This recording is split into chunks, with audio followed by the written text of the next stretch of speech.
జై శ్రీరామ్. శ్రీమాత్రే నమః. తొలి ఏకాదశిని శ్రీ మహావిష్ణువు యోగ నిద్రలోకి ఎందుకు వెళ్తాడు? ఈ పర్వదినం వెనుకున్న విశిష్టత, పురాణ కథ. 2026లో జూలై 25న తొలి ఏకాదశి. ఈ రోజున శ్రీ మహావిష్ణువు యోగ నిద్రలోకి ప్రవేశిస్తారని పురాణాల విశ్వాసం. తొలి ఏకాదశికి ప్రాముఖ్యత, ఏకాదశి కథ ఇప్పుడు తెలుసుకుందాం. తెలుగు పంచాంగం ప్రకారం తిథుల్లో ఏకాదశికి విశిష్టమైనది. ఒక సంవత్సరంలో వచ్చే 24 ఏకాదశులు కొన్నిసార్లు పవిత్రమైనవి. వాటిలో ఆషాఢ మాసంలో వచ్చే తొలి ఏకాదశి, కార్తీక శుద్ధ ఏకాదశి, మార్గశిర మాసంలో వచ్చే ముక్కోటి ఏకాదశి అత్యంత పవిత్రమైనది. పురాణాల ప్రకారం ఈ 3 ఏకాదశులు శ్రీ మహావిష్ణువుకు అత్యంత ప్రీతికరమైనవని తెలుస్తుంది. ఈ సందర్భంగా తొలి ఏకాదశి విశిష్టత గురించి ఈ కథనంలో తెలుసుకుందాం. తొలి ఏకాదశి ఎప్పుడు?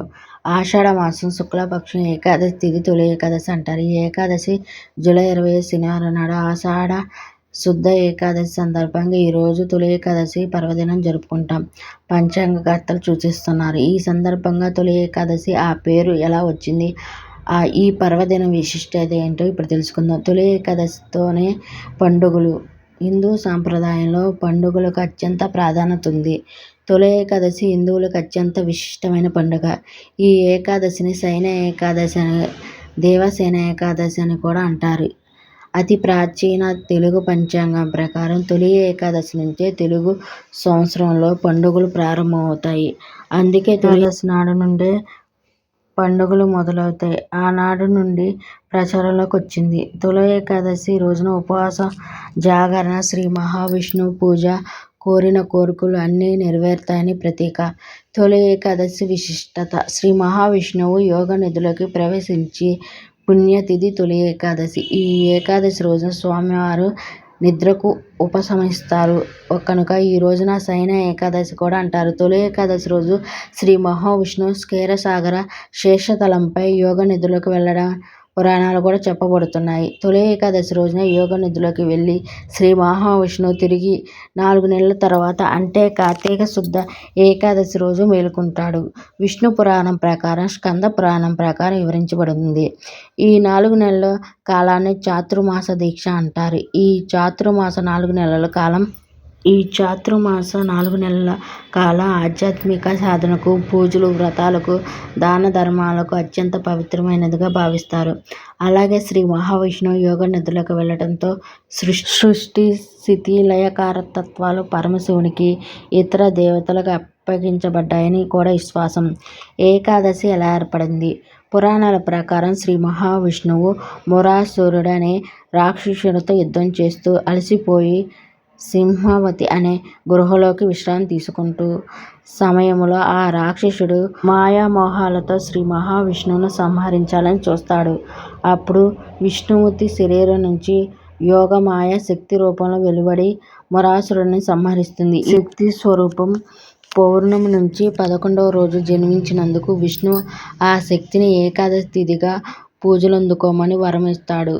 ఆనాటి నుంచి ఆ శక్తి స్వామికి ప్రియమైన ఏకాదశిగా పూజలందుకుంటుంది. తొలి ఏకాదశి పూజా విధానం. తొలి ఏకాదశి రోజు ఉపవాసం ఉండి శ్రీ మహావిష్ణువును పూజించడం వల్ల సకల పాపాలు తొలగుతాయి, కోరిన కోరికలు నెరవేరుతాయి.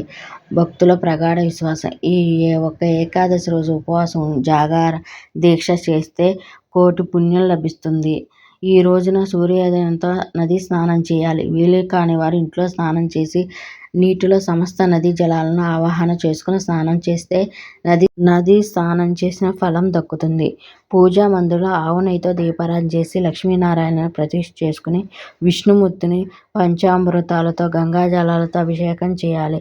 పసుపు రంగు పూలతో, తులసి దళాలతో శ్రీమన్నారాయణ పూజించాలి. విష్ణు సహస్రనామ పారాయణ విధిగా చేయాలి.